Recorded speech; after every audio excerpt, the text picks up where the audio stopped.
nois, s'acosten a dalt i hem de veure qui guanyarà la partida pel llibre més important de la Documenta. I jo aposto amb la meva parella de cuidador d'elefantes, Christopher Nicholson, Gato Pardo Ediciones. I per què?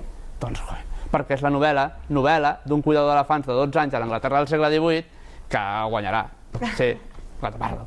Val, jo tinc un trio d'oracions del Santiago Rossinyol. I això per què ho superarà? Ho superarà perquè és el primer llibre de proses poètiques que es va fer en català i és un llibre preciós que en una època amb esperit tecnològic Rossinyol reivindica la tornada a la naturalesa i és un llibre bonic, molt bonic.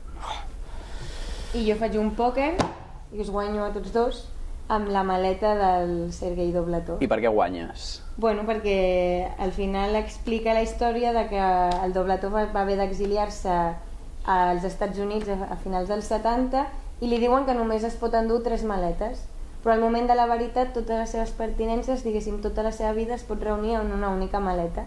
I en aquest llibre, cada objecte que diguéssim que hi ha en aquella maleta és una excusa per viatjar en aquell passat del Dovlatov a la Unió Soviètica i guanyarà.